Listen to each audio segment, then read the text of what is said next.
ஒரு காடு, அங்கே புத்தர் அவர் பாட்டுக்கு நடந்து போய்கிட்டே இருக்கிறார். அவருக்கு பின்னாடி ஒரு குரங்கு, அதுவும் தொடர்ந்து வந்துக்கிட்டே இருக்குது. புத்தர் திரும்பி பார்த்தார். குரங்கு அப்படியே குதித்து உயர எழும்பி ஒரு கிளையில் போய் உக்காந்துது. ஏன் இப்படி பண்ணுறேன்னு கேட்டார் புத்தர். என்னை சாதாரணமாக நினைக்க வேணாம், நான் மகாமந்தி, என்னால் எல்லாம் முடியும், முடியாதுங்கிற வார்த்தையே என்னுடைய அகராதியில் கிடையாது, என்ன வேணும்னாலும் செய்வேன் அப்படின்னுது. அப்படின்னா ஒரு பந்தயம் வச்சுக்கலாமான்னார் இவர். ஓ வச்சுக்கலாமேன்னுது. வேற ஒன்றும் இல்லை, இப்போ நீ மேலே எழும்பி அந்த கிளையில் உட்காந்தது மாதிரி அங்கேருந்து தாவி என் உள்ளங்கையில் உட்காரணும், அவ்வளவுதான் அப்படின்னார். அப்படி உட்காந்துட்டா என்ன பரிசு அப்படின்னு கேட்டது அது. சொர்க்கத்தில் இருக்கிற மாமன்னன் மரகத சக்கரவர்த்தியை என்னோட இருக்கும்படியாக கூப்பிட்டுக்கிறேன். அந்த சமயத்தில் அவருடைய அரியணை அங்கே காலியாகிடும், நீ அதில் போய் உட்காந்துக்கலாம். பந்தயத்தில் தோத்துட்டா ஒரு கல்ப காலம் இந்த பூமியில் வாழ வேண்டியிருக்கும், அதுக்கு பிறகு தான் என்கிட்ட வர முடியும், என்ன சொல்கிற அப்படின்னார். குரங்குக்கு தாவறது ஒரு பெரிய காரியமா? இது எனக்கு ரொம்ப சாதாரண விஷயம், என்ன இப்போவே தாவட்டுமா அப்படின்னுது. சரின்னு சொல்லி உள்ளங்கையை நீட்டினார். அவருடைய கை தாமரை இலை அளவுக்கு அப்படியே விரிஞ்சுது. குரங்கு சௌகரியமாக உட்கார்றதுக்காக. குரங்கு தாவறதுக்கு தயாராச்சு. அதுக்கு முன்னாடி ஒரு சின்ன யோசனை அதுக்கு. இந்த கிளையிலேருந்து அந்த கைக்கு தாவறது எனக்கு ரொம்ப அற்பமான ஒரு வேலை, இது ரொம்ப சாதாரணம், என்னுடைய கௌரவத்துக்கு இது சரியாக இருக்காது. அதனால் நான் என்ன பண்ண போகிறேன்னா, இங்கேருந்து கிளையிலேருந்து அப்படியே உயர எழும்ப போகிறேன். எழும்பி மேல் உலகம் போய் அங்கே ஒரு சுற்றிவிட்டு அதுக்கப்புறம் அங்கேருந்து நேராக இந்த கையில் உட்கார போகிறேன் அப்படின்னு நினச்சிது. என்ன யோசிக்கிற அப்படின்னார் புத்தர். ஒன்றும் இல்லை, இந்த பாயிரம் பார் அப்படின்னு சொல்லி தாவி உயர போயிட்டுது. கொஞ்ச நேரத்தில் வான உலகத்துக்கே போய் சேர்ந்துட்டுது. அங்கே போய் பார்த்தா அங்கே ஒரு 5 பளிங்கு தூண்கள் இளம் சிவப்பு நிறத்தில் நின்றுக்கிட்டு இருக்குது. குரங்கு நினச்சிக்கிட்டது, புத்தர்கிட்ட போய் இந்த பளிங்கு தூண்களை பார்த்தோம்னு சொன்னால் அப்படியே திகைச்சு போயிடுவார், இந்த தூணில் ஏதாவது அடையாளம் செஞ்சுட்டு போகணும் அப்படின்னு அந்த இடத்துல மிதந்துக்கிட்டே நினச்சிது. உடனே ஒரு தூணில் எழுதிச்சு. என்ன எழுதிச்சுன்னா, ஒரு மகா ஞானி இங்கே வந்துட்டு போகிறார் அப்படின்னு எழுதிச்சு. எழுதிவிட்டு அப்படியே கீழே தாவி புத்தரோட உள்ளங்கையில் உட்காந்துது. எப்படி பார்த்தீங்களா என்னுடைய வேலை? வான உலகத்துக்கே போய் அங்கே இருக்கிற 5 பளிங்கு தூண்களை பார்த்துட்டு அதில் நான் வந்த விவரத்தை எழுதி வச்சுட்டு அதுக்கப்புறம் இங்கே வந்திருக்கிறேன் அப்படின்னுது ரொம்ப பெருமையாக. அப்படியா அப்படின்னார் புத்தர். ஆமாம், சந்தேகமாக இருந்தால் வாங்க, அழைச்சிட்டு போய் காட்டுறேன் அப்படின்னுது அந்த குரங்கு. அதுக்கு தேவையில்லை, அப்படியே கொஞ்சம் கீழே குனிஞ்சு பார் தெரியும் அப்படின்னார் புத்தர். அங்கே பார்த்தா புத்தரோட உள்ளங்கை தெரிஞ்சுது. நல்லா உத்து பார்த்துது. அவரோட ஒரு விரலில் அது எழுதிய வாசகம் தெரிஞ்சுது. குரங்கு யோசனை பண்ணிச்சு, அப்படின்னா வானத்தில் நான் பார்த்தது புத்தரோட விரல்களா அப்படின்னு யோசிச்சுது. இதை புரிஞ்சுக்கிட்ட உடனே அந்த குரங்கோட கர்வம் அழிஞ்சு போச்சான். நம்ம மனசு தான் இந்த குரங்கு. மனம்ங்கிறதும் ஆணவம்ங்கிறதும் ஒரு நாணயத்தின் 2 பக்கங்கள். மனம் உள்ளவரை ஆணவமும் இருக்கும். மனம் அழிஞ்சாதான் ஆணவம் அழியும். மனம் அழிய வேண்டும் அப்படின்னு பெரியவங்க சொல்கிறது இந்த அர்த்தத்தில் தான். நம்ம ஆளுங்க சவால் விடுறதெல்லாம் வேறு மாதிரி. ஒருத்தன் ஒரு வாய்க்காலை தாண்டுறேன்னு பந்தயம் கட்டி தாண்ட முடியாமல் வாய்க்காலில் விழுந்து காலை உடச்சிக்கிட்டு கட்டு போட்டுக்கிட்டு வந்தான். ஏன்டா அப்படின்னு கேட்டாங்க. நான் பந்தயம் கட்டின நேரம் சரியில்லை அப்படின்னா. எப்படிறான்னு கேட்டிருக்காங்க. வாய்க்காலில் தண்ணி இருக்கிற நேரமாக பார்த்து பந்தயம் கட்டியிருக்கணும் அப்படின்னா. ஒருத்தர் ரொம்ப கவலையோடு உட்காந்துருந்தார். எதை பற்றி சார் கவலைப்படுறீங்கன்னு கேட்டோம். எதிர்காலத்தை பற்றி கவலைப்படுறேன்னார். ஏன்னு கேட்டோம். என்ன பண்ணுறதுன்னே தெரியல சார், எதிர்காலம் ஒரே இருட்டாக இருக்குது, பாதையே புரியலன்னார். இன்றைக்கி நம்ம இளைஞர்கள் பல பேருக்கு எதிர்காலம் இருட்டாக தான் தெரியுது. அவங்கெல்லாம் இந்த கதையை கொஞ்சம் கேட்கணும். ஒரு மலை அடிவாரத்தில் ஒரு சின்ன கிராமம். அந்த மலை ரொம்ப உயரமானது. அடர்த்தியாக செடி கொடிகள் மரங்கள் அதில் மண்டி கிடக்குது. பகல் வேளையில் இருட்டாக தான் இருக்கும், அவ்வளோ அடர்த்தி. அந்த மலை உச்சியில் ஒரு கோவில். நாள் ராத்திரியே புறப்பட்டாதான் காலையில் அந்த கோயிலுக்கு போய் சேர முடியும். கிராமத்து இளைஞன் ஒருத்தன் அந்த மலை உச்சிக்கு போக வேண்டியிருந்தது. கையில் ஒரு விளக்கை எடுத்துக்கிட்டு நாள் ராத்திரியே புறப்பட்டான். புறப்பட்டு போனவன் கிராமத்து எல்லையிலேயே நின்றுட்டான். ஏன் தெரியுமா? அவன் கையில் இருந்த விளக்கோட வெளிச்சம் 10 அடி தூரத்துக்கு தான் தெரியுது. அது வரைக்கும் தான் பாதை தெளிவாக இருக்குது. அதுக்கு அப்பாலெல்லாம் ஒரே இருட்டாக இருக்குது, பாதை புரியல. இவன் யோசனை பண்ணி பார்த்தான். மனசுக்குள்ள ஒரு சந்தேகம். 10 அடி தூரம் தானே வெளிச்சம் தெரியுது, அப்படின்னா நாம் 10 அடி தூரம் தானே போக முடியும், அதுக்கும் அந்தாண்ட ஒரே இருட்டாக இருக்குதே அதில் எப்படி நாம் நடந்து போகிறது? நாம் ரொம்ப தூரம் நடந்து போய் ஆகணுமே. அப்படிப்பட்ட நினப்பெல்லாம் அவனுக்கு வந்துவிட்டது. இதுதான் அவன் மனசில் ஏற்பட்ட தயக்கம். இப்படி யோசிச்சுக்கிட்டே அந்த இளம் ஆசாமி புறப்பட்ட இடத்துலையே நின்றுக்கிட்டு இருக்கிறான். அந்த சமயத்தில் ஒரு வயசான பெரியவர் அந்த பக்கமாக வந்தார். அவர் கையில் இதை விட சின்னதாக ஒரு விளக்கு வச்சுருந்தார். அது எப்படின்னா, அது ஒரு 5 அடி தூரத்துக்கு தான் வெளிச்சம் காட்டுது. அவ்வளவு சின்ன விளக்கு. அவரும் மலை உச்சிக்கு போகிறதுக்காக தான் வந்துக்கிட்டு இருக்கிறார். அவரை பார்த்து இவன் கேட்டான், என்ன பெரியவரே, இவ்வளவு சின்ன விளக்கை வச்சுக்கிட்டு அவ்வளவு தூரத்துக்கு எப்படி மலையேற போகிறீங்க அப்படின்னு கேட்டான். நீ ஏன் இப்படி தயங்கிட்டே நிற்கிறேன்னு கேட்டார் பெரியவர். என்கிட்ட இருக்கிற விளக்கு 10 அடி தூரத்துக்கு தான் பாதையை காட்டுதுன்னா. இப்போ பெரியவர் சொன்னார், தம்பி, உன் கையில் இருக்கிற விளக்கு கொடுக்குற வெளிச்சத்தை வச்சு நீ முதல்ல 10 அடி தூரம் முன்னாடி போ. 10வது அடியில் போய் நின்றுக்கிட்டு பாரு. மறுபடியும் ஒரு 10 அடி தூரத்துக்கு பாதை தெரியும். இப்படி உன் கையில் இருக்கிற விளக்கு தொடர்ந்து வெளிச்சம் காட்டிக்கிட்டே இருக்கும். நீ முன்னேற முன்னேற அந்த வெளிச்சமும் முன்னேறும். அதனால் எத்தனை கிலோமீட்டர் தூரம் வேணும்னாலும் நீ இந்த 10 அடி தூரம் வெளிச்சத்தை வச்சுக்கிட்டே நீ போயிடலாம், புறப்படு அப்படின்னார். இப்போ தான் அந்த பெரியவர் சொன்னது இளைஞனுக்கு பளிச்சுன்னு புரிஞ்சுதான். உடனே உற்சாகமாக புறப்பட்டான், உச்சிக்கு போய் சேர்ந்தான். இந்த கதையிலேருந்து நாம் புரிஞ்சிக்க வேண்டியது என்ன தெரியுமா? நீண்ட கால திட்டம் ஒன்று போடும் பொழுது நமக்கு முன்னாடி இருக்கிறத மறந்துட்டு மனசை போட்டு குழப்பிக்க கூடாது. உங்கள் கையில் என்ன இருக்கோ அதுலேயே உங்கள் எதிர்காலம் மறைஞ்சிருக்குது. கண் முன்னாடி தெரியறத வச்சு ஆரம்பிங்க, போக போக வழி தானாக புலப்படும் அப்படிங்கிறார் ஒரு பெரியவர். பெரிய பயணங்களையெல்லாம் இப்படி தான் நடத்த வேண்டியிருக்கும். ஒவ்வொரு அடியாக எடுத்து வச்சா ஓடி போய் சேர்ந்து விடலாம். மலைச்சி போய் நின்றுட்டா நின்றுக்கிட்டே இருக்க வேண்டியது தான். நம்ம ஆள்லாம் ரொம்ப மோசமான இருக்கிறாங்க. ஒருத்தன் அப்படி தான் நீண்ட தூர பிரயாணம் ஒன்று புறப்பட்டான். ரயில் போய்கிட்டே இருந்தது. கொஞ்சம் தூரம் போச்சு, பாதி வழியில் கையில் வச்சுருந்த டிக்கெட்டை காற்றுல விட்டுட்டான். ஐயோ, என் டிக்கெட்டு போயிட்டுதே அப்படின்னு கத்த ஆரம்பிச்சிட்டான். பக்கத்தில் இருந்த பெரியவர் அவனை பார்த்து பரிதாபப்பட்டு, கவலைப்படாத தம்பி, போனால் போகுது, வேறு டிக்கெட் வாங்கிக்கலாம் அப்படின்னு ஆறுதல் சொன்னார். அதுக்கு அவன் சொல்கிறான், சார், நான் அதுக்காக அழலை, அந்த டிக்கெட்டு கிடைச்சா தானே நான் எந்த ஊருக்கு போகணுங்கிறது எனக்கு தெரியும் அப்படிங்கிறான். ஒரு ஊரில் ஒரு ஆள் இருந்தான். அவனுக்கு ஒரே ஒரு மகள். அவளை நல்ல இடத்துல கட்டி கொடுக்கணும்னு ஆசைப்பட்டான். அதுக்காக மாப்பிள்ளை தேடிகிட்டு இருந்தான். அவன் கொஞ்சம் வசதியான ஆள். அதனால் நிறைய பேர் வந்தாங்க. இருந்தாலும் ஒரு நல்ல குணமுள்ள மாப்பிள்ளையாக இருக்கணும் அவன் எதிர்பார்த்தான். அப்படி இருக்கணும்னு தொடர்ந்து முயற்சி பண்ணான். கடைசியாக ஒரு 3 பேர் கிடைச்சாங்க. அந்த 3 பேரில் யாரை தேர்ந்தெடுக்கிறது? இதுதான் அவனுக்கு வந்த குழப்பம். இந்த நிலைமையில் ஒரு பெரியவரை தேடி போனான். அவர்கிட்ட தன்னுடைய பிரச்சனையை சொன்னான். அவர் கொஞ்சம் யோசனை பண்ணார். அதுக்கப்புறம் 3 பேரையும் கூப்பிட்டார். இதை பாருங்கப்பா, உங்கள் 3 பேருக்கும் 3 மாத கால அவகாசம் தர்றேன். நீங்கள் இப்போ போகலாம். 3 மாதம் கழித்து திரும்பி வரலாம்.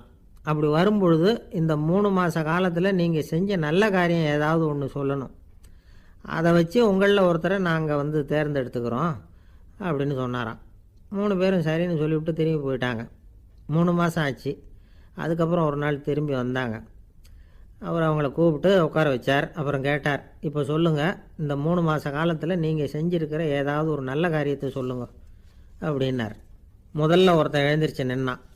ஐயா, எங்கள் அப்பா இறந்த பிறகு அவரோட கணக்கு வழக்குகளை எடுத்து பார்த்துக்கிட்டு இருந்தேன்.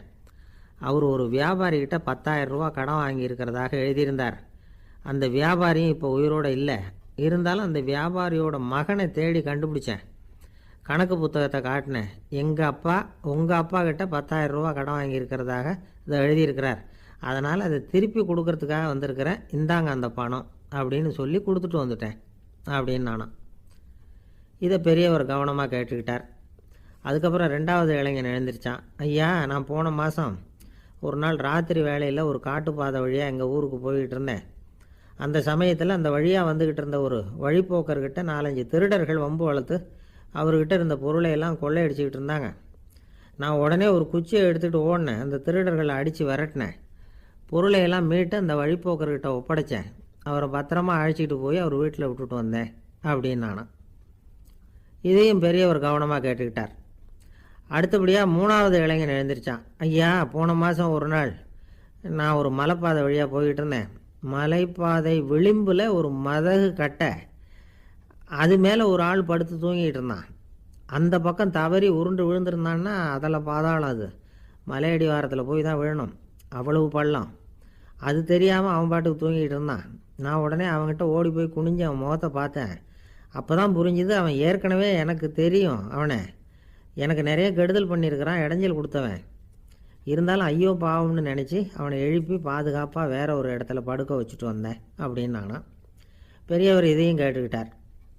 அதுக்கப்புறம் அவங்க 3 பேரையும் பார்த்து, நீங்கள் போகலாம், நாங்கள் யோசித்து முடிவு பண்ணி உங்களுக்கு சொல்லி அனுப்புகிறோம் அப்படின்னாராம். அந்த இளைஞர்கள் புறப்பட்டு போயிட்டாங்க. அதுக்கப்புறம் அந்த பெண்ணோட அப்பாவை பார்த்து சொன்னார், இந்த 3 பேருமே நல்ல பிள்ளைங்க தான், அதில் ஒன்றும் சந்தேகம் இல்லை.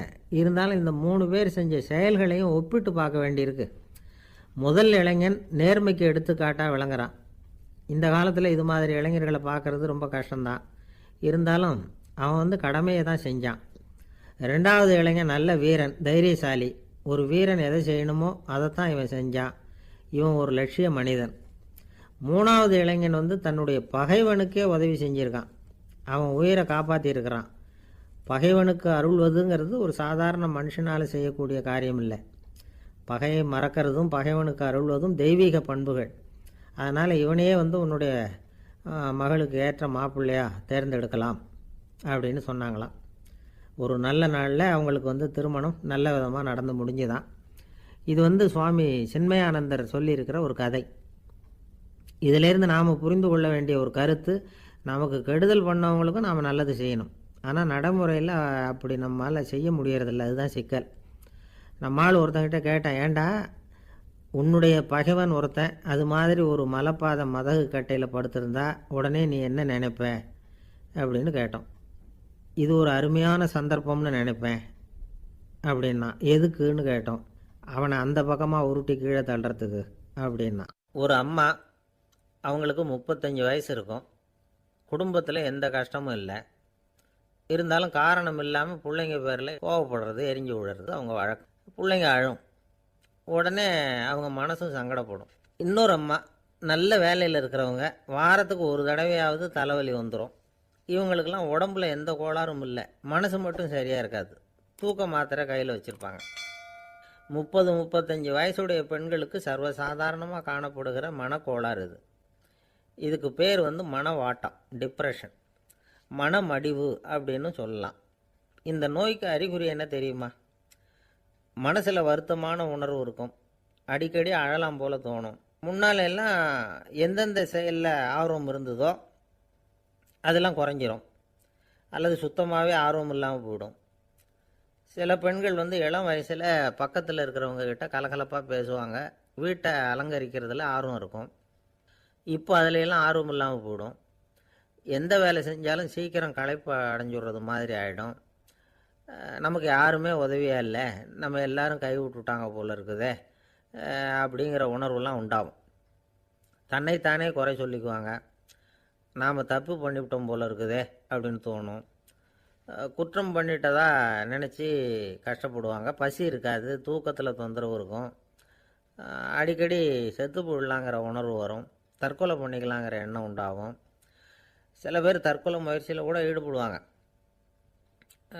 சில பேருக்கு பலவிதமான உடல் வலிகள் இருக்கும், பலவீனம் இருக்கும், சீக்கிரமாக களைப்படைஞ்சு போடுவாங்க. இதெல்லாம் மனவாட்ட நோய்க்கான தன்மைகள். இந்த மனவாட்டம், அதாவது டிப்ரெஷனை 2 வகையாக பிரிக்கலாமா. ஒன்று தானாக உண்டாக்கிக்கிறது, இன்னொன்று எதிர் விளைவை உண்டு பண்ணுகிற அல்லது நரம்பு சம்பந்தப்பட்ட டிப்ரெஷன். தானாக உண்டாக்கிக்கிற மனவாட்ட நோய் இருக்குது பாருங்கள், அதுக்கு ஏதாவது சூழ்நிலை காரணமாக இருக்கலாம், அல்லது இல்லாமலும் போகலாம். மூளையில் டொப்பாமைன் அல்லது செரட்டோனின் இதோட அளவு குறையும் பொழுது இந்த டிப்ரெஷன் உண்டாகுது. இதுக்கு ஓரளவு பிறவி காரணங்கள் கூட இருக்கலாம். குடும்பத்தில் வேறு சிலருக்கும் வரலாம். பாதிக்கப்பட்ட பெண்ணை பார்க்குறதுக்கு பலவீனமாக தெரியும், கடுமையான குற்ற உணர்வு இருக்கும், தனியாக இருக்கிறதுக்கு ஆசைப்படுவாங்க, நடு ராத்திரியில் எழுந்திரிச்சு உட்காந்து கஷ்டப்பட்டுக்கிட்டு இருப்பாங்க, கொடூரமான முறையில் தற்கொலை பண்ணிக்க முயற்சி பண்ணுவாங்க, தீ வச்சுக்கிறது, அமிலத்தை குடிக்கிறது, தூக்கில் தொங்குறது. இப்படி தானாக வரவழைச்சிக்கிற மனவாட்ட நோய் மறையக்கூடிய நோய். ஒரு தடவை வந்தால் 3லேருந்து 6 மாதம் வரைக்கும் நீடிக்கும். இடைப்பட்ட காலங்களில் நோயாளி இயல்பாக இருப்பார். எதிர் விளைவை உண்டு பண்ணுகிற அல்லது நரம்பு சம்பந்தப்பட்ட மன வாட்ட நோய் எப்படின்னா, கணவன் மனைவி, மாமியார் மருமகள், இப்படிப்பட்ட உறவு முறை பிரச்சனைகள், தோல்விகள், எரிச்சல்கள், ஆஃபீஸு பிரச்சனை, இப்படிப்பட்ட சூழ்நிலையால் உண்டாகிறது. எல்லாத்துக்கும் மருந்து இருக்குது, மார்க்கம் இருக்குது, கவலைப்பட வேண்டியதில்லை, தைரியமாக இருக்கணும். உளவியல் மருத்துவம் இதுக்கு ரொம்ப உபயோகமாக இருக்கும். சில பெண்களை பாருங்கள், அவங்க எதுக்கும் அலட்டிக்கிறது இல்லை. ஒரு அம்மா அப்படி தான் தன்னுடைய கணவனை அழைச்சிக்கிட்டு ஒரு மனநோய் மருத்துவர்கிட்ட வந்தாங்க. டாக்டர், எங்கள் வீட்டுக்காரர் திடீர்னு ஒரு மாதிரி ஆயிட்டார், வித்தியாசமாக நடந்துக்கிறார். எப்படின்னா, இவர் தன்னையே ஒரு ஒட்டடை பூச்சியாக நினச்சிக்கிட்டு இருக்கிறார். அப்படி நினச்சிக்கிட்டு தன்னுடைய தலையாலேயே வீட்டில் உள்ள ஒட்டடையெல்லாம் தொடச்சிக்கிட்டு இருக்கிறார் அப்படின்னாங்க. எவ்வளவு நாளாக அப்படி இருக்குதுன்னு கேட்டார் டாக்டர். ஒரு வாரமாக அப்படி இருக்குது அப்படின்னாங்க அந்த அம்மா. அப்படின்னா முன்னாடியே ஏன் அழைச்சிட்டு வரல அப்படின்னு கேட்டார் டாக்டர். வீடு பூரா சுத்தமாகட்டுமேனு பார்த்துக்கிட்டு இருந்தேன் டாக்டர் அப்படின்னாங்களாம் அந்த அம்மா. ஒரே ஒரு ஊரில் ஒரு பாதிரியார் இருந்தார். ரொம்ப நாள் சந்தோஷமாக வாழ்ந்தார்.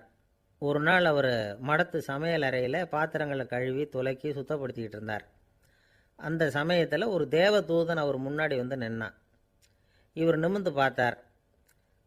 ஆண்டவர் என்னை உங்ககிட்ட அனுப்பியிருக்கிறார், பரலோகத்தில் வாசம் செய்யறதுக்கு உங்களுக்கு நேரம் வந்துட்டுது அப்படின்னு அந்த ஆள். ஆண்டவருக்கு என்னோட ஞாபகம் வந்ததுக்கு நன்றி. ஆனாலும் இப்போ இங்கே நீயே பாரு, எவ்வளவு பாண்டங்கள் பாக்கி இருக்குது, இவ்வளவையும் நான் சுத்தப்படுத்த வேண்டியிருக்கு. நான் நன்றி கெட்டவனாக இருக்க விரும்பலை. இந்த பணியை முடிக்கிற வரைக்கும் என்னுடைய பரலோக வாழ்வை தள்ளி வைக்க முடியுமா? நீ என்ன நினைக்கிற அப்படின்னு கேட்டார். தேவதூதன் தனக்கே உரிய விவேகத்தோட அன்போட பாதிரியாரை பார்த்தான். சரி, என்ன செய்யலாம்ங்கிறத அப்புறம் சொல்கிறேன் அப்படின்னு சொல்லிவிட்டு புறப்பட்டு போயிட்டான்.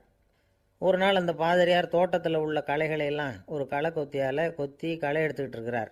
அந்த சமயத்தில் இந்த தேவதூதன் மறுபடியும் அவர் முன்னாடி நிற்கிறான். பாதிரியார் பார்த்தார்.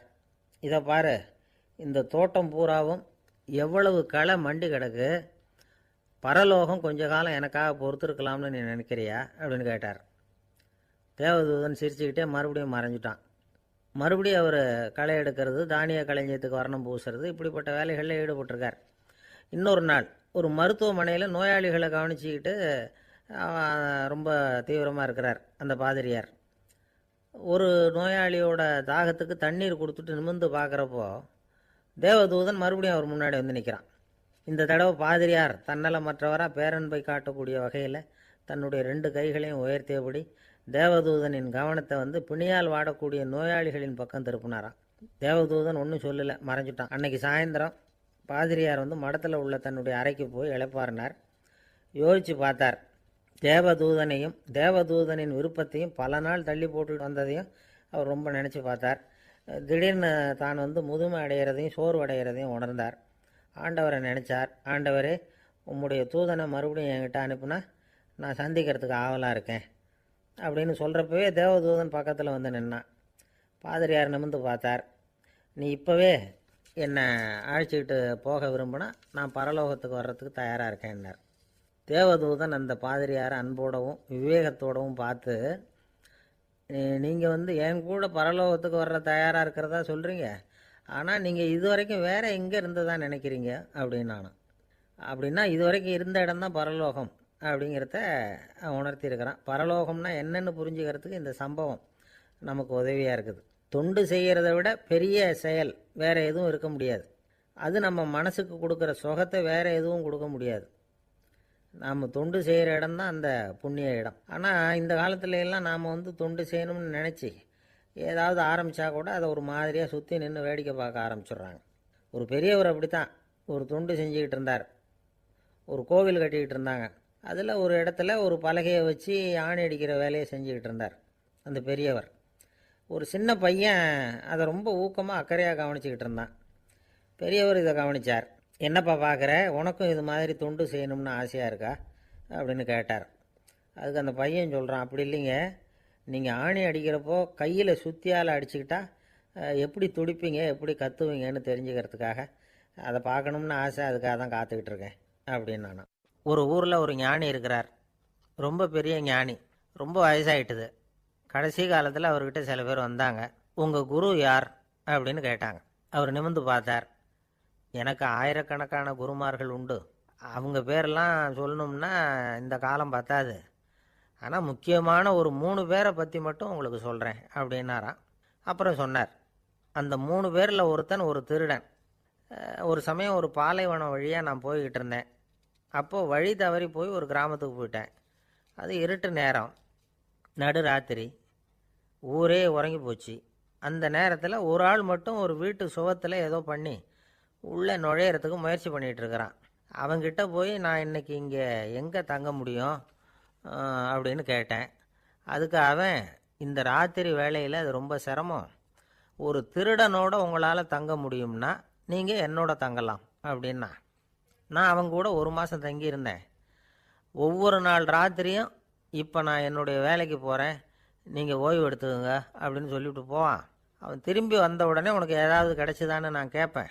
அதுக்கு அவன், இன்றைக்கி ராத்திரி ஒன்றும் இல்லை, நாளைக்கு மறுபடியும் முயற்சி பண்ணுவேன் அப்படின்பா. எப்பவும் அவன் நம்பிக்கை இழந்ததே கிடையாது, எப்பவும் சந்தோஷமாகவே இருப்பான். நானும் ரொம்ப காலமாக தியானம் பண்ணிக்கிட்டே இருந்தேன், ஒன்றுமே நடக்கலை. ஆனால் நான் என்ன பண்ணேன் தெரியுமா? மனசு வருத்தப்படும், நம்பிக்கை இழந்துருவேன். அப்போல்லாம் அந்த திருடனுடைய விடாமுயற்சி தான் ஞாபகத்துக்கு வரும். அதனால் அந்த திருடன் எனக்கு ஒரு குரு. என்னுடைய 2வது குரு யாருன்னா அது ஒரு நாய். இது எப்படின்னா, ஒரு சமயம் எனக்கு ரொம்ப தாகமாக இருந்தது. ஒரு நதியை நோக்கி போய்கிட்டு இருந்தேன். அப்போ ஒரு நாயும் வந்தது. அதுக்கும் தாகம். ஓடி வந்து ஆற்றை பார்த்தது. அதோட நிழல் வந்து ஆற்றுல தெரிஞ்சுது. அதை பார்த்ததும் பயந்துட்டுது.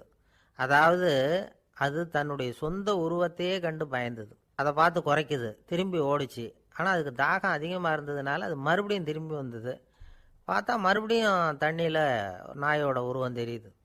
இப்படி சில தடவை பண்ணிச்சு. இருந்தாலும் கடைசியில் தண்ணியில் குதிச்சுட்டுது துணிஞ்சி. இப்படி குதித்த உடனே அதோட உருவமும் மறைஞ்சுட்டுது. இதை பார்த்தேன். நான் என்ன புரிஞ்சுக்கிட்டேன்னா, எவ்வளவு தான் பயம் இருந்தால் கூட ஒருத்தன் தைரியமாக காரியத்தில் இறங்கணும் அப்படிங்கிறத புரிஞ்சுக்கிட்டேன். இந்த போதனை அந்த நாய்கிட்ட இருந்து எனக்கு கிடைச்சிது. இது ஒன்று. அடுத்தது என்னுடைய 3வது குரு யாருன்னா அது ஒரு சின்ன குழந்தை. நான் ஒரு சமயம் ஒரு நகரத்துக்கு போனேன். அங்கே ஒரு குழந்தை எரிகிற மெழுகுவத்தி ஒன்று எடுத்துக்கிட்டு வந்தது.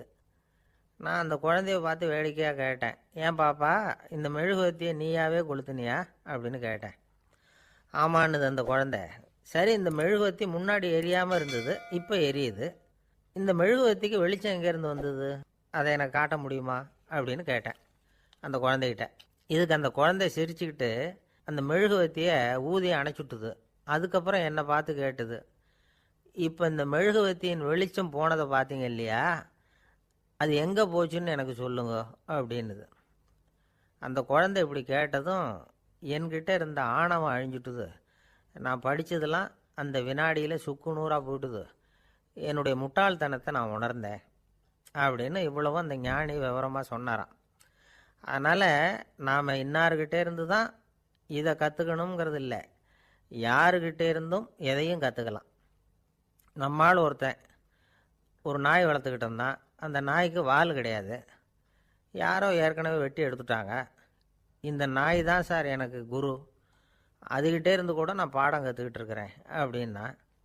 அப்படி என்ன கற்றுக்கிட்டேன் அந்த வால் இல்லாத நாய்கிட்டே இருந்து அப்படின்னு கேட்டோம்.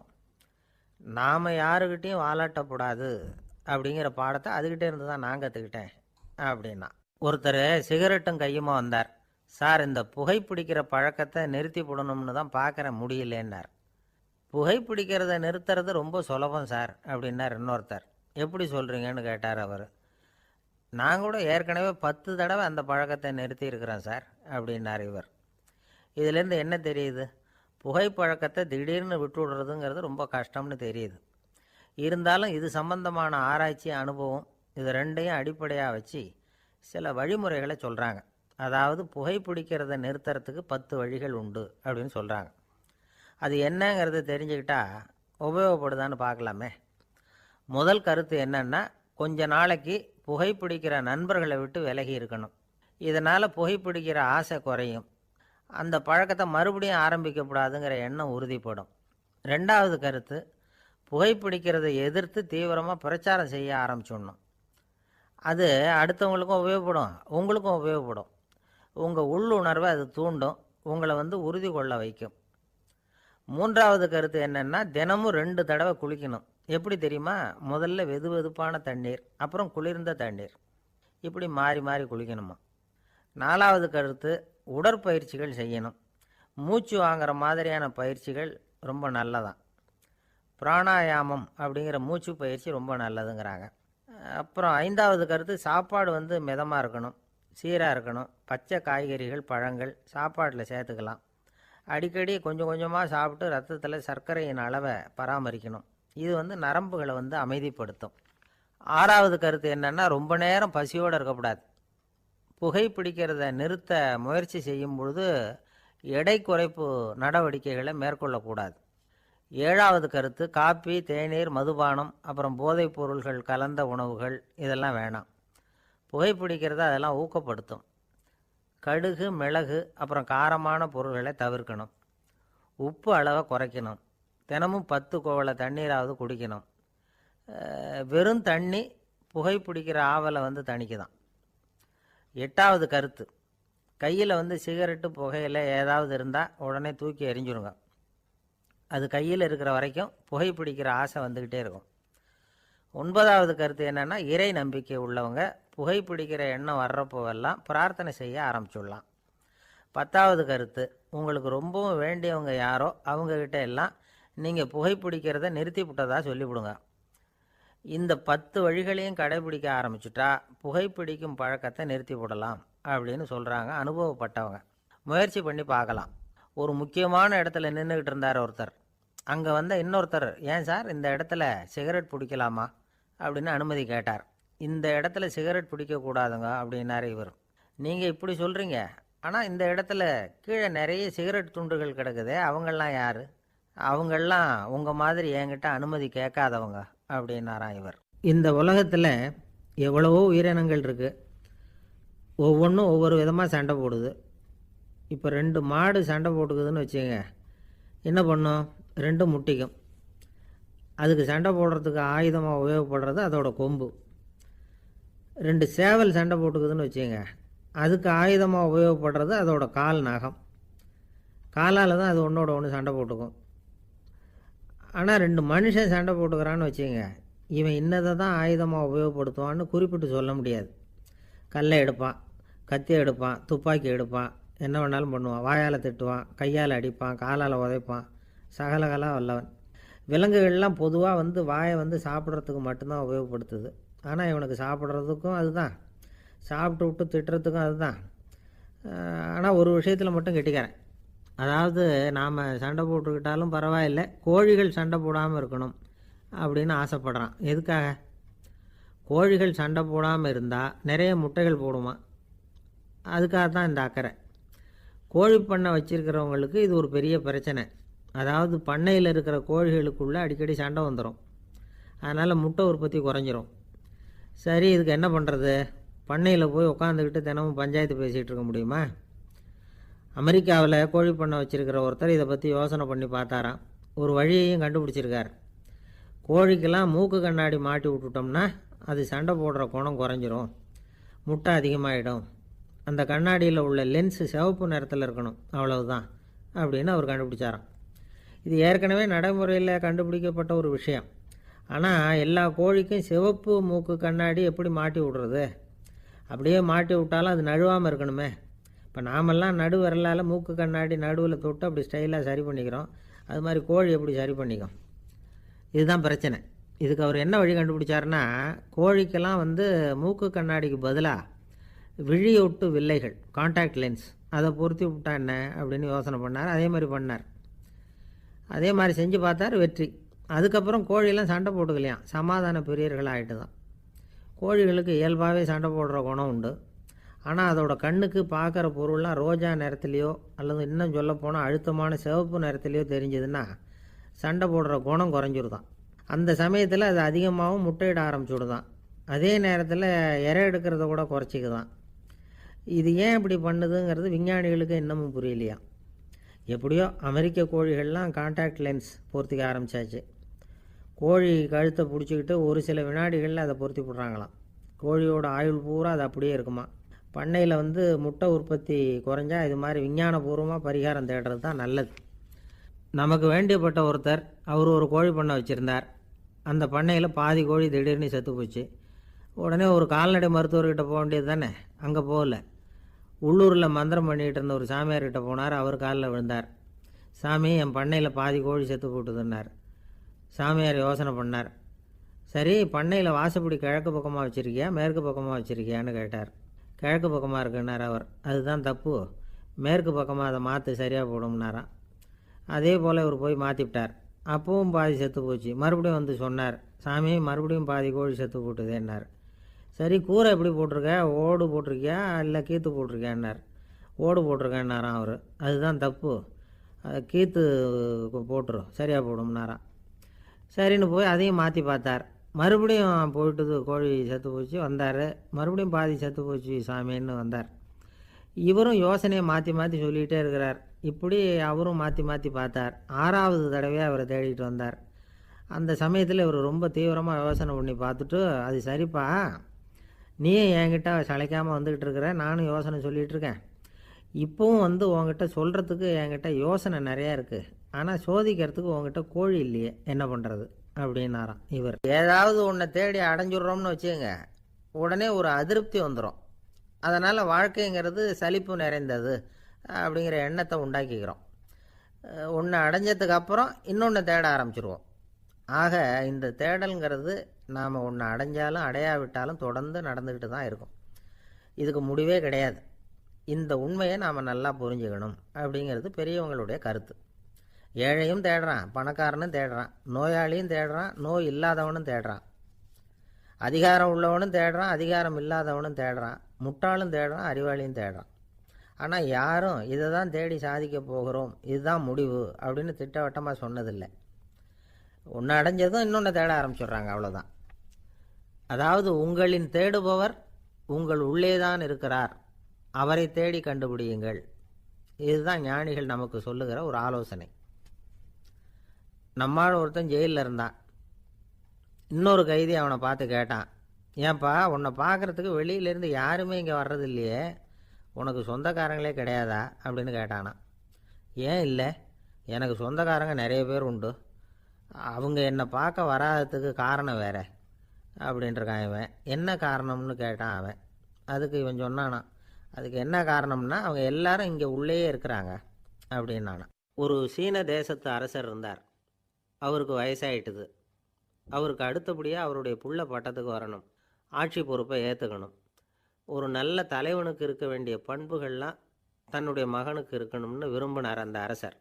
அதனால் இளவரசனை பக்கத்தில் இருந்த ஒரு குரு கிட்ட அனுப்புனார். இளவரசன் அவர்கிட்ட போய் சேர்ந்தான்.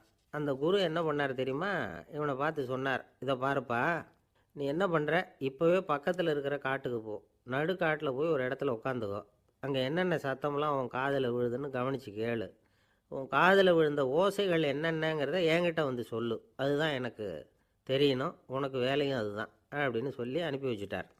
இளவரசன் காட்டுக்கு போனான். குரு சொன்னபடியே ஒரு இடத்துல உட்காந்து கவனித்து கேட்டான். அதுக்கப்புறம் குருக்கிட்ட திரும்பி வந்தான். என்னென்ன சத்தம்லாம் கேட்ட அப்படின்னு கேட்டார் குரு. குருவே, காட்டில் நான் பறவைகள் சத்தம்லாம் கேட்டேன், மிருகங்களின் ஓசையையும் கேட்டேன், இதை தவிர இடி மின்னல் மழை இதுகளோட சத்தத்தையும் கேட்டேன் அப்படின்னா. குரு யோசனை பண்ணார், நீ இன்னமும் சரியாக கேட்கல, அதனால் மறுபடியும் காட்டுக்கு போ, கொஞ்ச நாள் தங்கியிருந்து கேட்டுட்டு வா அப்படின்னார். இளவரசனுக்கு ஒன்றும் புரியல. இருந்தாலும் குருவின் கட்டளையாச்சே, மறுக்க முடியுமா? உடனே அவன் மறுபடியும் காட்டுக்கு போனான். ஒரு இடத்துல உட்காந்தான். கொஞ்ச நேரம் உன்னிப்பாக கவனித்து கேட்டான். சில நாள் கழித்து குருக்கிட்ட திரும்பி வந்தான். குருவே, இந்த தடவை சில துல்லியமான சத்தங்களை எல்லாம் கேட்டான். தேனீ பறக்கிற சத்தம், நீரோடையின் மெல்லிய ஓசை, இதெல்லாம் கேட்டேன்னா. குரு சிரித்தார். நீ மறுபடியும் காட்டுக்கு போ, இன்னும் சில நாள் அங்கே இரு, முழுமையாக கவனமாக கேட்டுக்கிட்டு வா அப்படின்னு சொல்லி அனுப்பி வச்சுட்டார். இளவரசனுக்கு குழப்பம் அதிகமாயிட்டுது. ஒன்றுமே புரியல. மறுபடியும் காட்டுக்கு போனான். மௌனமாக ஒரு இடத்துல உட்காந்துட்டான். அப்படியே தியானத்தில் ஆழ்ந்துட்டான். சில நாளில் அவனுக்கு இதுவரை கேட்காத ஓசைகள்லாம் கேட்க ஆரம்பிச்சிட்டுது. இதைத்தான் நான் கேட்கணும்னு என்னுடைய குரு எதிர்பார்த்துருக்கிறாருங்கிறத புரிஞ்சுக்கிட்டான். உடனே குருக்கிட்ட ஓடனான். குருவே, இந்த தடவை காதுகளுக்கு கேட்க முடியாத சில ஓசைகளை கூட என்னால் உணர முடிஞ்சுது. பூ மலருகிற ஓசை, சூரியனால் பூமி சூடாகிறப்போ எழுகிற ஓசை, காலை பனித்துளி இந்த புல்லுலாம் குடிக்கிற ஓசை, இது எல்லாம் என்னால் நல்லா கேட்க முடிஞ்சுது அப்படின்னா. குருவுக்கு இப்போ தான் திருப்தி ஏற்பட்டு தான். இளவரசனை பார்த்து சொன்னார், இதை பாருப்பா, இப்போ தான் நாட்டை ஆளுகிற தகுதி உனக்கு வந்திருக்குது அப்படின்னு சொல்லி அதுக்கு விளக்கமும் கொடுத்தாராம். எந்த அரசன் தன்னுடைய மக்களின் எதையும் பேசுகிற மௌன மொழியை மௌன வார்த்தைகளை கேட்குறானோ அவன்தான் ஆள தகுதி உள்ளவன்.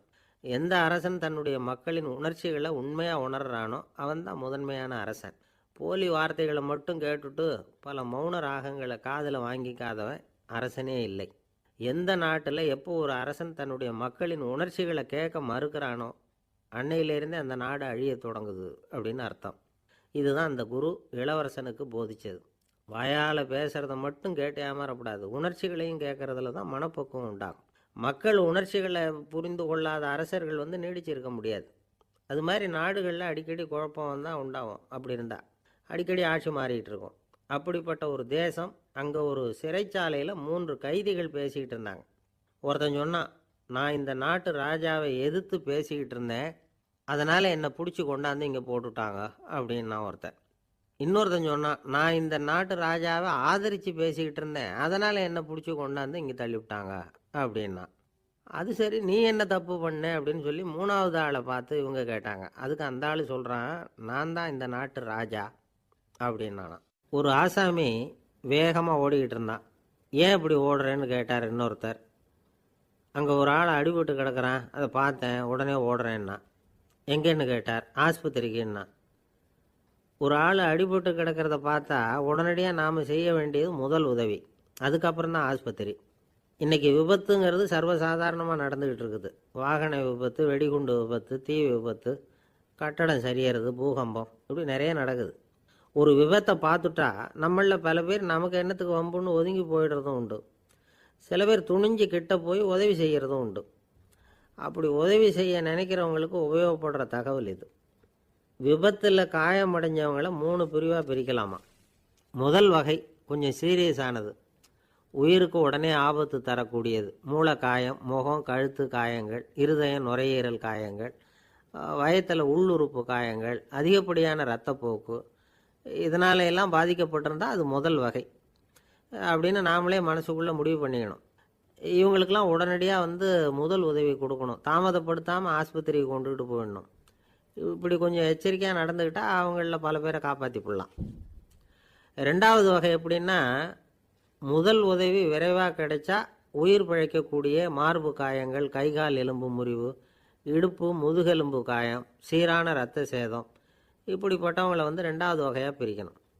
ஆபத்து இல்லாத சிராய்ப்புகள், சிறு காயங்கள், இரத்த உறைவுகள், இதனால் பாதிக்கப்படுறவங்க 3வது வகை. ஒருத்தர் தலையில் அடிபட்டு நினைவு விழுந்துட்டார்னு வச்சுங்க, அவருக்கு வாந்தி வர்றதுனால புறையேறி மூச்சு அடைப்பு உண்டாகும். இப்படி ஆகாமல் இருக்கிறதுக்காக தலையை ஒரு பக்கமாக சாய்ச்சி வைக்கலாம். நாடி துடிப்பையும் இதய துடிப்பையும் தொட்டு பார்க்கணும். அது குறைஞ்சிருந்தாலும் சரி, நின்று இருந்தாலும் சரி, அவர் மார்பை நிமிஷத்துக்கு 80 தடவை உள்ளங்கையால் அழுத்தி இதய துடிப்பை மீட்கிறதுக்கு உதவி பண்ணணும். கழுத்தில் காயம்பட்டாலும் ஆபத்து அதிகம். கழுத்துக்கு அடியில் ஒரு துண்டை மடித்து வைக்கலாம். 2 பக்கமும் சின்ன தலையணை அல்லது துணி மடிப்புகளை வச்சு கழுத்தை அதிகமாக அசையாமல் பார்த்துக்கலாம். முதுகெலும்பு முறிஞ்சிருக்குமோ அப்படிங்கிற சந்தேகம் இருந்ததுன்னா அவரை அதிகமாக அசைய விடக்கூடாது. அதிகமாக அசைஞ்சால் தண்டு இடத்துல பாதிப்பு ஏற்பட்டு கைகால் விளங்காமல் போயிடும். அவரை ஒரு கனமான போர்வை இல்லைன்னா பாயில் படுக்க வச்சு 4 பேர் மெதுவாக தூக்கி மருத்துவ உதவிக்கு அனுப்பி வைக்கலாம். கையெலும்பு முறிஞ்சிருந்தால் முறிஞ்ச பாகத்தை உடம்போடு சேர்த்து அசையாமல் கட்டிவிடலாம். கால் எலும்பு முறிஞ்சிருந்தால் மற்ற காலோட சேர்த்து கட்டிவிடலாம். முறிஞ்ச பாகம் தொங்காமல் பார்த்துக்கணும், அப்போ தான் வீக்கம் உண்டாகாமல் இருக்கும். வெட்டு காயம், குண்டடிப்பட்ட காயம், இதிலெல்லாம் ரத்தப்போக்கு அதிகமாக இருக்கும். ரத்தம் வெளியேற ஆபத்து அதிகம்.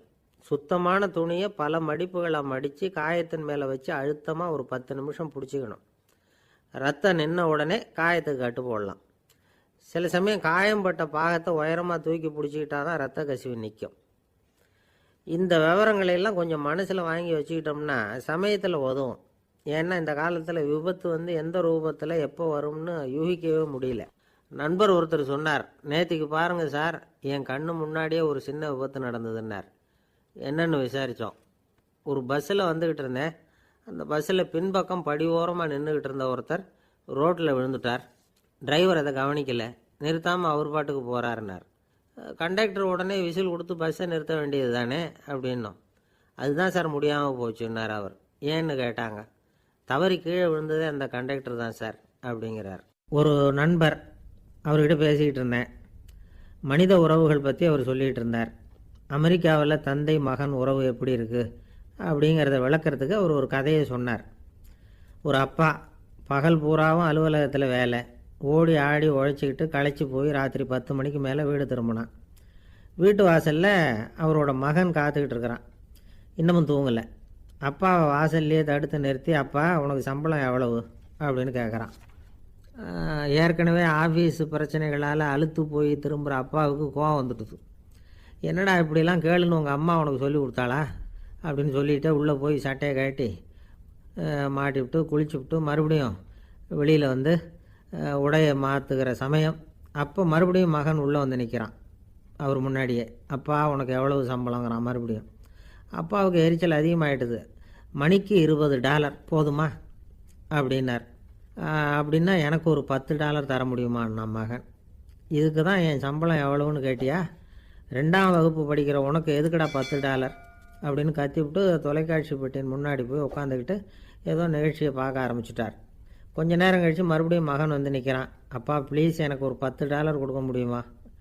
மகனுடைய கண்களில் கண்ணீர். என்னடா அவன் கண்ணீரை காட்டி காரியம் சாதிக்கலாம்னு பார்க்குறியா? ஒரு காசு கூட கொடுக்க மாட்டான் போ அப்படின்னு விரட்டி விட்டான். மகன் கண்ணீரை தொடச்சிக்கிட்டே கண்ணை தொடச்சிக்கிட்டு பேசாமல் போய் படுத்துக்கிட்டானா. கொஞ்ச நேரம் ஆச்சு. அப்பாவோட கோபம் கொஞ்சம் கொஞ்சமாக குறைஞ்சிது. பிள்ளைகிட்ட கோபமாக கத்துனது தப்பு தாங்கிறது புரிஞ்சுது அவனுக்கு. எழுந்திரிச்சு போனான், படுக்கை இறக்கி போனான். மகனை பார்த்தான். அவன் தலையணையை கட்டி பிடிச்சிக்கிட்டு அழுதுகிட்டு இருக்கிறான். அவனை மெல்ல நெருங்கி அவங்ககிட்ட எதமாக பேசுகிறதுக்கு ஆரம்பித்தானான். எதுக்குடா உனக்கு $10 பள்ளிக்கூடத்தில் கேட்டாங்களா அப்படின்னு கேட்டானான். மகன் சொல்லியிருக்கான், இல்லை டாடி, உனக்கு 1 மணி நேரம் சம்பளம் $20ன்னு சொன்னேன். நீ ஏற்கனவே எனக்கு கொடுத்த பாக்கெட் மணி $10 என்கிட்ட இருக்குது. இப்போ நீ இன்னொரு $10 கொடுத்தீங்கன்னா அதையும் சேர்த்து $20 ஆகிடும். அந்த $20 நான் உனக்கு கொடுத்துருவேன். அப்படி கொடுத்தா நீ என் கூட 1 மணி நேரம் செலவழிப்ப இல்லையா? அதுக்காக தான் $10 கேட்டேன் அப்படின்னு சொன்னானான். அந்த அப்பா கண்ணு கலங்கி போச்சான். ஆதரவோடு தன்னுடைய மகனை கட்டி பிடிச்சி அழ ஆரம்பிச்சிட்டாராம். இதுதான் நண்பர் சொன்ன கதை. அமெரிக்கா மட்டும் இல்லை, உலகம் பூராவும் இன்றைக்கி மனித உறவுகள் இப்படி தான் மாறிட்டு இருக்கு. பெரியவர்கள் அறிவுரை என்ன தெரியுமா? உங்கள் குழந்தைகளிடமிருந்து குழந்தை பருவத்தை பிரித்து விடாதீர்கள் அப்படிங்கிறது தான். அதாவது இன்றைய குழந்தைகள் தங்கள் பிருந்தாவனத்தை இழந்து விடுகிறார்கள் அப்படிங்கிறது அவங்களுடைய கருத்து. இந்த நிலைக்கு நாம் காரணமாக இருந்துடக்கூடாது. குழந்தைகளோட விளையாடுவோம், குடும்பத்தோடு உறவாடுவோம் அப்படிங்கிறது தான் நம்முடைய நோக்கமாக இருக்கணும். இன்றைய உறவு முறைக்கு இன்னொரு உதாரணம் சொல்லுவாங்க. ஒருத்தர் வந்தாராம். அவர் பக்கத்தில் ஒரு சின்ன பையன். நாம் அவரை விசாரிக்கிறோம், யார் இந்த பையன் அப்படின்னா அவர் சொல்கிறார், இவன் எனக்கு தூரத்து உறவு அப்படின்னாராம். இந்த தூரத்து உறவுன்னா எப்படின்னு இருக்கான். இதுக்கு அவன் சொல்லியிருக்கிறான், இவன் எங்கள் அப்பாவுக்கு 8வது புள்ள அப்படின்னானான். ஒரு ஊரில் ஒரு பெரிய ஞானி இருந்தார். அவர் படுக்கையில் இருந்தார். இன்னும் கொஞ்ச நேரம்தான் அவர் இந்த உலகத்தில் இருக்க போகிறார். அவரை சுற்றி ஏகப்பட்ட கூட்டம். ஏற்கனவே அவருடைய உபதேசங்களை கேட்டவங்க பல பேர் அவரை சுற்றி நிற்கிறாங்க. அந்த ஞானி மெதுவாக கண்ணை திறந்து பார்க்குறார். எல்லாரும் அவருடைய கடைசி வார்த்தையை கேட்கறதுக்காக அவளோட காத்துக்கிட்டு இருக்கிறாங்க. அந்த ஞானி மெதுவாக பேச ஆரம்பித்தார். நான் என்னுடைய வாழ்நாள் பூராவும் உங்களுக்கு நிறைய போதனைகள் சொல்லிக்கிட்டு இருக்கிறேன். பேரானந்தம், மகிழ்ச்சி, தியானத்தன்மை இதை பற்றியெல்லாம் சொல்லியிருக்கிறேன். இப்போ நான் வேறு ஒரு கரைக்கு போய்கிட்டு இருக்கிறேன். நான் இனிமேல் இந்த கரையில் இருக்க மாட்டேன். நீங்கள் நான் சொன்னதையெல்லாம் கேட்டீங்க, ஆனால் எதையும் நீங்கள் நடைமுறைப்படுத்தி பார்க்கல. எல்லாம் கேட்டதோடு சரி, அதோடு விட்டுவிட்டீங்க. அப்புறம் அதை தள்ளி போட்டுக்கிட்டே வந்துட்டீங்க. மேலும் அதை தள்ளி போடுறதுல எந்த பிரயோஜனமும் கிடையாது. இப்போ நான் போய்கிட்டு இருக்கிறேன். உங்களில் யாராவது என்னோட வர்றதுக்கு தயாரா அப்படின்னு கேட்டார். அவ்வளவுதான். யாரும் வாயை திறக்கலை. ஒரே மௌனம், சத்தமே இல்லை. ஒருத்தர் பார்த்துக்கிட்டே நிற்கிறாங்க. அந்த கூட்டத்தில் ஒரு ஆள் அந்த ஞானி கூடவே 40 வருஷத்துக்கு மேலே இருந்திருக்கிறான். அவனும் வாயை திறக்காமல் இன்னொருத்தன் முகத்தை பார்த்துக்கிட்டே நிற்கிறான். இந்த சமயத்தில் பின்னாடி நின்றுக்கிட்டு இருந்த ஒருத்தன் கையை தூக்கினான். ஞானி அவனை பார்த்தார். சரி, ஒருத்தனுக்காவது நம்மோட வர்றதுக்கு தைரியம் இருக்குது அப்படின்னு நினச்சார். ஆனால் அந்த ஆள் என்ன சொன்னான் தெரியுமா? ஐயா, நீங்கள் கேட்குறப்போ நான் உடனே எழுந்திருக்கல, கையை மட்டும்தான் தூக்கினேன். என்ன காரணம்னா, நான் எப்படி அடுத்த கரைக்கு சேர்றதுங்கிறது தெரிஞ்சுக்கிறதுக்காக தான். அந்த விவரத்தை மட்டும் இப்போ உங்ககிட்ட இருந்து நான் தெரிஞ்சுக்க ஆசைப்பட்றேன். ஏன்னா இப்போ நான் உங்கள் கூட வர்றதுக்கு தயாராக இல்லை. எவ்வளவோ காரியங்களை நான் இன்னும் இங்கே முடிக்க வேண்டியிருக்குது. வீட்டுக்கு ஒரு விருந்தினர் வந்திருக்கிறார், என்னுடைய இளைய மகனுக்கு கல்யாணம் பண்ணி வைக்கணும். அதனால் இன்றைக்கி உங்கள் கூட வர முடியாது. அது மட்டும் இல்லை, இப்போ உங்கள் கூட அடுத்த கரைக்கு வந்தால் திரும்பி வர முடியாதுன்னு வேறு சொல்கிறீங்க. அதனால் இப்போ நான் வரல. இன்னொரு நாள் நிச்சயமாக நான் வர்றேங்க, வந்து உங்களை சந்திக்கிறேன். அதனால் இப்போ நீங்கள் இன்னொரு தடவை எங்களுக்கு விளக்கமாக சொல்லணும். ஏற்கனவே பல தடவை சொல்லியிருக்கிறீங்க. தயவு பண்ணி இப்போ ஒரு தடவை சொன்னீங்கன்னா சௌகரியமாக இருக்கும். அந்த அடுத்த கரையை அடையிறது எப்படி, இப்போ ஒரு தடவை அதை விளக்கமாக சொல்லிட்டிங்கன்னா நல்லா ஞாபகப்படுத்திக்குவேன். அது சரியான சமயம் வர்றப்போ இது எனக்கு உதவியாக இருக்கும் அப்படின்னு நானும். ஆனால் உண்மை என்ன தெரியுமா, அந்த சரியான சமயம் வரவே இல்லை அப்படிங்கிறது தான் உண்மை. இப்படி அந்த கதை முடியும். இந்த கதை அந்த ஒரு ஆளுக்கு மட்டும் இல்லை, கிட்டத்தட்ட எல்லாருக்குமே அது பொருந்தும் அப்படிங்கிறாங்க விவரம் தெரிஞ்சவங்க. எல்லாருமே அந்த சரியான தருணத்துக்காக தான் காத்துக்கிட்டு இருக்கிறாங்களாம். அதுக்காக ஜோசியம் பார்க்குறாங்க, கைரேகை பார்க்குறாங்க, நாளைக்கு என்ன நடக்குங்கிற ஆவலில் எல்லாரும் காத்துக்கிட்டு இருக்கிறாங்க. ஆனால் அந்த ஒரு நாள் ஒருபோதும் வரப்போகிறதில்ல. நீங்கள் தள்ளி போடுறதுக்காக பல அர்த்தமில்லாத காரணங்களை தேடுறீங்க அப்படிங்கிறார் ஒரு ஞானி. காத்திருக்கிறதுலேயே நம்ம காலம் ஓடி போயிடுது. ஏன்னா இன்றைக்கி நாம் சிந்திக்கிறது நாளைக்கு நாம் சிந்திக்கிறது இல்லை. ஒவ்வொரு நாளும் ஒவ்வொரு மாதிரி போயிடுது. நாளைக்கு மறுநாளை பற்றியே சிந்திக்கிறோம். இப்படியே அது பாட்டுக்கு போயிடும். கரையை தொட்டு பார்க்குறது எப்போ, இதுதான் கேள்வி. நமக்கு வேண்டியப்பட்ட ஒருத்தர் ஒரு ரயில்வே பிளாட்ஃபாரத்தில் நின்றுட்டு இருக்கிறார். அங்கே இருக்கிறவங்ககிட்ட கேட்குறாராம், விசாரிக்கிறார், ஏங்க கிழக்க போகிற ரயில் போயிட்டுதுங்களான்னாராம். போயிட்டுதுன்னு இருக்கிறாங்க. கொஞ்ச நேரம் கழித்து ஏங்க மேற்க போகிற ரயில் போயிட்டுதுங்களான்னு கேட்டிருக்காரு. போயிட்டுதுங்களான்ட்ருக்காங்க. அப்புறம் கொஞ்சம் நேரம் கழித்து மறுபடியும் ஏங்க 10:30 மணி வண்டி போயிட்டுதான்னு கேட்டிருக்காரு. தொடர்ந்து காலையிலேருந்து சாயந்தரம் வரைக்கும் இப்படி ஒரே இடத்துல நின்றுட்டு கேட்டுக்கிட்டே இருக்கிறார்.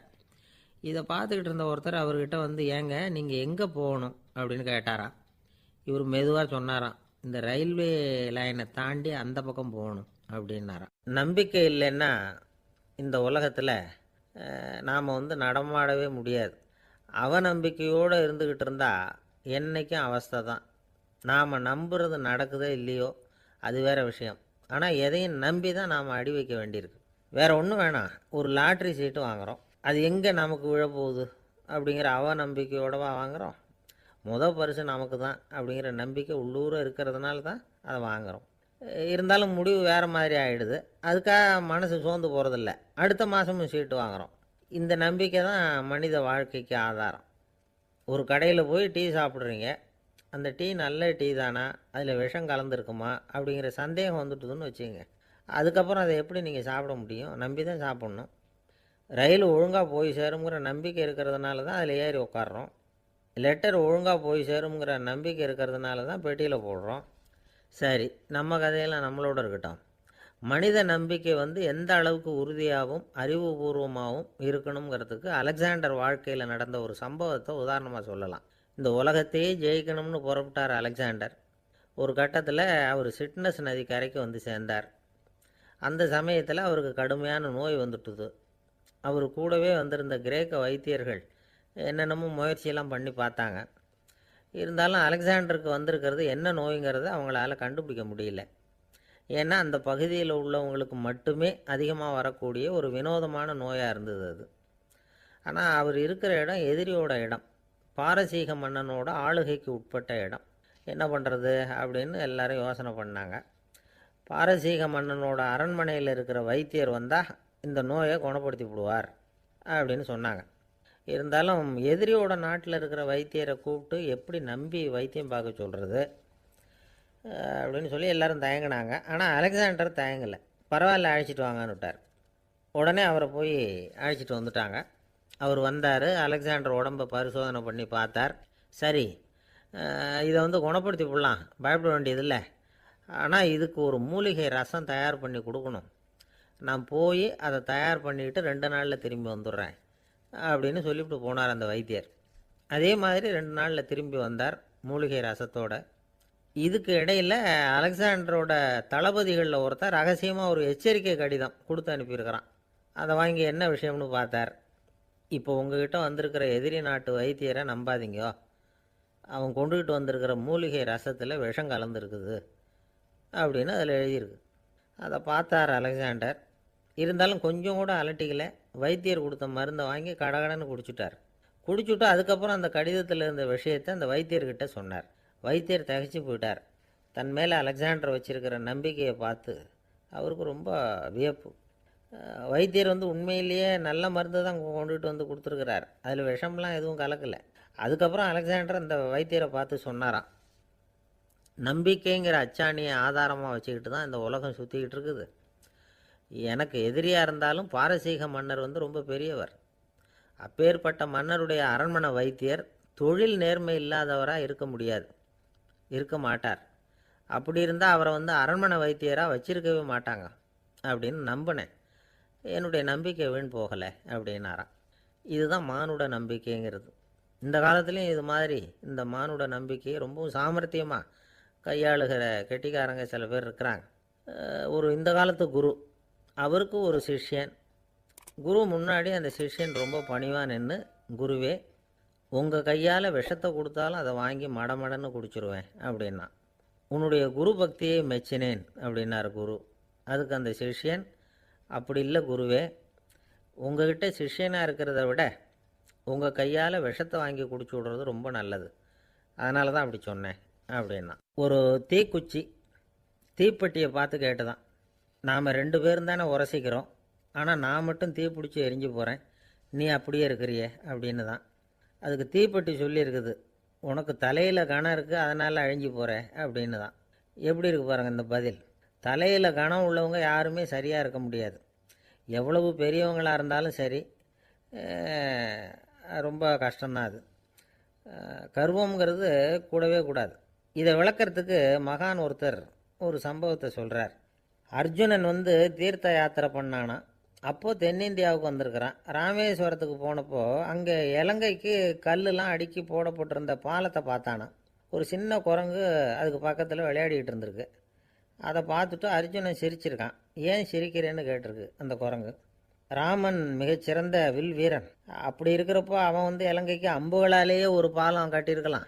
அதை விட்டுட்டு போயும் உன்ன மாதிரி குரங்குகளை துணையாக வச்சுக்கிட்டு இப்படி ஒரு கருங்கல் பாலத்தை கட்டியிருக்கிறானே அப்படின்னானா. அம்புகளால் பாலம் கட்ட முடியுமா அப்படின்னு கேட்டு தான் குரங்கு. ஏன் முடியாது, என்னால் முடியுமேன்னு இருக்கான் அர்ஜுனன்.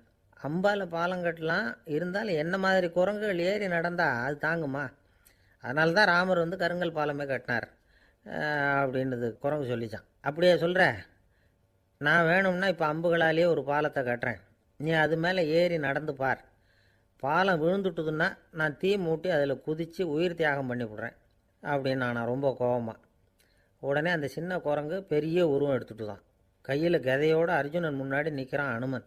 பார்த்தா, என்னுடைய தலைவர் ராமரையா இழிவாக பேசுகிற, நீ இப்போ பாலம் கட்டு, நான் என்னுடைய பலத்தை காட்டுறேன் அப்படின்னு அனுமன். அர்ஜுனன் வந்து தன்னுடைய காண்டிபத்தை எடுக்கிறான், சரமாரியாக அம்புகளை விடுறான். அதெல்லாம் ஒன்றோட ஒன்று கோத்துக்கிட்டு அப்படியே பாலம் மாதிரி நிற்கிது. அர்ஜுனன் தலை நிமிர்ந்து நின்னான். அனுமன் வந்து உயர கிளம்பி அங்கேருந்து பாலத்தில் வந்து பொத்துன்னு இறங்கினான். பாலம் அப்படியே நொறுங்கி போச்சு தூள் தூளாக. என்ன அர்ஜுனா, இப்போ என்ன செய்ய போகிற அப்படின்னு நான் ஏளனமா. அர்ஜுனன் தலையை தொங்க போட்டுக்கிட்டான். சொன்னபடி தீ மூட்டி அதில் குதிக்கிறதுக்காக 3 தடவை சுற்றி வந்தான். அப்போது கிருஷ்ணர் அங்கே வந்தார். என்ன அர்ஜுனா, என்ன நடக்குது, என்ன இது அப்படின்னு ஒன்றும் தெரியாத மாதிரி கேட்டார். அர்ஜுனன் வாயை திறக்கிறதுக்கு முன்னாடி அனுமன் வாயை திறந்தான், நடந்ததை சொன்னான். அர்ஜுனன் சவால் விட்டபடி உயிர் திறந்தே ஆகணும்னு அனுமன். கிருஷ்ணர் யோசனை பண்ணார். நல்லது, இந்த சவால் விட்டதுக்கும் நடந்ததுக்கும் யார் சாட்சி? பெரிய ஒருத்தரை சாட்சியாக வச்சுக்கிட்டல்லவா நீங்கள் இந்த போட்டியை நடத்தியிருக்கணும் அப்படின்னார். அதனால் என்ன, இப்போ மறுபடியும் அந்த போட்டியை நடத்திவிட்டா போச்சு, என்னால் அந்த அம்பு பாலத்தை நொறுக்க முடியாதா அப்படின்னு அனுமன். சரி, இப்போ மறுபடியும் அது நடக்கட்டும்னார் கிருஷ்ணர். அர்ஜுனன் அம்பு பாலம் அமைச்சான். அனுமன் ஏறி குதிச்சான். பாலம் அசைஞ்சு கொடுக்கவே இல்லை, அவ்வளோ உறுதியாக இருக்குது. இப்போ அனுமன் தலையை குனிஞ்சிக்கிட்டான். அர்ஜுனன் நன்றியோடு நிமிர்ந்து பார்த்தான். கிருஷ்ணருடைய தோள்கள்லேயும் முதுகலையும் ரத்தம். என்ன சுவாமி, என்ன நடந்ததுன்னு நான் பதறி போய், உன் அம்பு பாலத்தை நான் தான் முட்டு கொடுத்து தாங்கிக்கிட்டு இருந்தேன். அனுமன் குதித்தப்போ என் மேலே ஏற்பட்ட காயங்கள் இவை. பின்ன உன்னுடைய அம்பு பலத்தினாலேயா பாலம் நின்றுதுன்னு நினைக்கிற அப்படின்னாராம். முதல்ல வந்து அர்ஜுனன் அப்புறம் அனுமன் 2 பேருக்குமே கர்வ பங்கம் ஆகிட்டு தான். அதாவது அவங்கக்கிட்ட இருந்த கர்வம் போயிட்டுது. யாராக இருந்தாலும் கர்வம் கூடாதுங்கிறத இதிலேருந்து நாம் புரிஞ்சுக்கணும். இந்த காலத்தில் நாமெல்லாம் எந்த விஷயத்துக்கெல்லாம் கர்வப்பட்டுருக்கோம் தெரியுமா? 2 பெண்கள் தங்களுடைய கணவன்மார்களை பற்றி ரொம்ப பெருமையாக பேசிக்கிட்டாங்களாம். அதில் ஒரு அம்மா சொல்லியிருக்கு, என் வீட்டுக்காரர்கிட்ட எந்த சப்ஜெக்ட் கொடுத்தாலும் சரி அந்த விஷயத்தை பற்றி அழகாக 1 மணி நேரம் பேசுவார் அப்படின்னாங்களாம். உடனே இன்னொரு அம்மா, அது என்ன பிரமாதம், என் வீட்டுக்காரருக்கு சப்ஜெக்டே தேவையில்லை, விஷயமே இல்லாமல் நாள் பூரா பேசிக்கிட்டு இருப்பார் அப்படின்னாங்களாம். ஒரு காடு, நல்ல மரம்லாம் செழிச்சு இருந்தது. அப்படிப்பட்ட காட்டில் ஒரு சாது இருந்தார். அவர் எப்படின்னா எப்பவும் ஒரு மரத்தடியில் உட்காந்துருப்பார். ஏன்னா அவருடைய இருப்பிடமே அதுதான். அவர் என்ன பண்ணுவார், 3 கல் வச்சுருந்தார். செங்கல் மாதிரி இருக்கும், ஆனால் அதை விட கொஞ்சம் பெருசாக இருக்கும். எதுக்கு அந்த 3 கல்லுன்னா அதுதான் அவருடைய படுக்கை. அதாவது தூங்குறப்ப ஒரு கல்லை தலைக்கு கீழே வச்சுக்குவார், இன்னொரு கல்லை இடுப்புக்கு கீழே வச்சுக்குவார், இன்னொரு கல்லை காலுக்கு கீழே வச்சுக்குவார். உடம்பை வந்து அப்படியே ஒரு தகட்டால் மூடிக்குவார், அப்படியே தூங்கி போயிடுவார். மழை பெய்யுதுன்னு வச்சுங்க, அவர் உடம்பு வந்து 3 கல் மேலே இருக்குதா, அதனால் தண்ணி வந்து அடியில் ஓடி போடும், உடம்பு நனையாது. மேலே தகடு இருக்கிறதுனால மழையும் உடம்புல படாது. அவர் தூக்கமும் கெடாது, நிம்மதியாக தூங்குவார். பகலில் அந்த 3 கல்லையும் ஒரு சேர ஒரு அடுப்பு மாதிரி வச்சு அது மேலே உட்காந்துக்குவார். அதனால் பாம்பு பூச்சி எதுவும் அவரை வந்து தொந்தரவு பண்ணுறதில்ல, அது பாட்டுக்கு நடந்து போயிடும். அவர் பாட்டுக்கு நிம்மதியாக இருப்பார். யாராவது எதையாவது கொண்டுகிட்டு வந்து கொடுத்தா அதை வாங்கி சாப்பிடுவார், அவ்வளவுதான். ஒரு நாள் அந்த நாட்டு அரசன் காட்டுக்கு வேட்டையாட வந்தான். அந்த வழியாக வந்தப்போ இந்த சாது படுத்துருக்கிறத பார்த்தான், பரிதாபப்பட்டான்.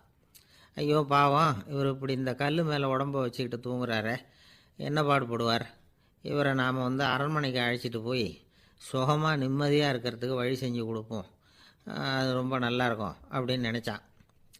அப்படி நினச்சிக்கிட்டே அரண்மனைக்கு வந்துட்டான். அதுக்கப்புறம் ஒரு பல்லக்கையும் 2 சேவகர்களையும் காட்டுக்கு அனுப்பி அந்த சாதுவை மெதுவாக இங்கே அழைச்சிட்டு வந்துடுங்க அப்படின்னு சொல்லி அனுப்பி வச்சான். இவங்க போய் அவர்கிட்ட விவரத்தை சொன்னாங்க. எனக்கு என்னத்துக்கு அரண்மனை வாசம் அப்படின்னார். இருந்தாலும் மன்னர் உத்தரவு, நீங்கள் அவசியம் வரணும் அப்படின்னாங்க இவங்க. சரின்னு சொல்லிவிட்டு வேறு வழி இல்லாமல் புறப்பட்டார். புறப்படும் பொழுது என்ன பண்ணார்னா, மறக்காமல் அந்த 3 கல் ஒரு தகடு அதையும் எடுத்து பல்லக்கில் வச்சுக்கிட்டார்.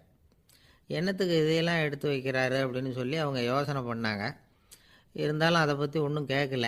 பேசாமல் அவரை அழைச்சிட்டு போய் அரண்மனையில் விட்டுட்டாங்க. அரசன் ஓடி வந்தான், வரவேற்றான், அறுசுவை உணவு படைத்தான். அவர் படுக்கிறதுக்கு தங்க கட்டில், பட்டு மெத்தை, இப்படி எல்லாம் ஏற்பாடு பண்ணி வச்சான். இங்கே படுத்து ஓய்வு எடுத்துக்குங்க அப்படின்னு சொல்லிவிட்டு அவன் பாட்டு போயிட்டான். மறுநாள் காலையில் வந்து பார்க்குறான், சாது படுத்துருக்கிறார். எப்படி தெரியுமா, அந்த பட்டு மெத்தை மேலே 3 கல்லையும் வச்சு வழக்கம் போலவே அது மேலே படுத்துருக்கிறார், அதுக்கு மேலே தகடு. அரசன் பார்த்துட்டு அதிர்ச்சி ஆகிட்டான். என்ன சுவாமி இப்படி அப்படின்னா, சாது சொன்னார், எனக்கு வந்து தேவையும் இல்லை குறையும் இல்லை, எல்லா இடத்துலையும் எனக்கு ஒரே மகிழ்ச்சி தான் அப்படின்னார். மகிழ்ச்சிங்கிறது தங்க கட்டிலேயோ பட்டு மெத்தையிலேயோ இல்லை, அது வந்து மனசில் இருக்கிற ஒரு விஷயம். உண்மையான மகிழ்ச்சிக்கு வழி வந்து மனப்பக்குவம் அப்படிங்கிறது அந்த அரசனுக்கு புரிஞ்சுதான். இந்த காலத்தில் ஒரு சாமியார், அவரை தேடி ஒரு சீடன் வந்தான். என்னாச்சு தெரியுமா, சுவாமி எனக்கு நிம்மதி வேணும், அதுக்கு என்ன வழின்னு கேட்டான். சாமியார் நிமிர்ந்து பார்த்தார். அப்புறம் சொன்னார், நீ ஏகப்பட்ட பேர்கிட்ட கடன் வாங்கியிருக்கிற, அதையெல்லாம் திருப்பி கொடுத்தா தான் உனக்கு நிம்மதி கிடைக்கும்னார். இவனுக்கு ஆச்சரியம். அது எப்படி சாமி, அவ்வளவு கரெக்டாக நான் கடன் வாங்கினதை கண்டுபிடிச்சிங்க அப்படின்னா, உனக்கு கடன் கொடுத்து சாமியாராக போனதே நான் தான்ப்பா, அதனால தான் இந்த கதிக்கு வந்தேன், என்கிட்டயே வந்து நிம்மதிக்கு வழி கேட்குறிய, அதுதான்டா வேதனை அப்படின்னாராம் அவர். ஒரு குரு, இளம் சீடர்கள் எதிரில் உட்காந்துருக்கிறாங்க. குரு பாடம் நடத்திக்கிட்டு இருக்கிறார். சீடர்களுக்கு ஒரு ஆசை, அதாவது ஒரு முக்கியமான மந்திரத்தை நம்ம குருநாதர்கிட்ட இருந்து கற்றுக்கணும் அப்படிங்கிறது அவங்க ஆசை. அது என்ன மந்திரம்னா, இறந்தவரை உயிர்ப்பிக்கக்கூடிய புனித மந்திரம், அதாவது செத்தவங்களுக்கு மீண்டும் உயிர் உண்டாக்குகிற மந்திரம். குருவே தயவு பண்ணி அந்த மந்திரத்தை எங்களுக்கு உபதேசிக்கணும் அப்படின்னு கேட்டாங்க. அது ரொம்ப ஆபத்தானது, அது என்னத்துக்கு உங்களுக்கு வேண்டாமேன்னாராம் குரு. எங்களுடைய நம்பிக்கை வந்து உறுதிப்படுறதுக்காகத்தான் கேட்குறோம், வேற ஒன்றும் இல்லை அப்படின்னாங்களாம் சீடர்கள். பக்குவப்படாத அறிவுங்கிறது ரொம்ப ஆபத்தானது அப்படின்னாராம் குரு. இது சீடர்களுக்கு புரியல. அது எப்படிங்க பக்குவப்படாத அறிவு ஆபத்தானதுன்னு சொல்கிறீங்க, அப்படின்னா என்ன அப்படின்னு கேட்டிருக்காங்க சீடர்கள். குரு அதுக்கு விளக்கம் கொடுத்தாராம். அந்த மந்திரத்தை எப்போ பயன்படுத்தணுங்கிறது முக்கியம், அதை அறியக்கூடிய ஞானம் ஏற்படுகிற வரைக்கும் அதை தெரிஞ்சுக்காமல் இருக்கிறது தான் நல்லது, இல்லைன்னா ஆபத்துன்னாராம். ஆனால் அந்த சீடர்கள் அதை கேட்குற மாதிரி இல்லை, ரொம்ப பிடிவாதம் பண்ண ஆரம்பிச்சுட்டாங்க. சரி வாங்க சொல்கிறேன்னார் குரு. எல்லாரும் வந்தாங்க. அந்த புனித மந்திரத்தை அவங்களுக்கு ரகசியமாக உபதேசம்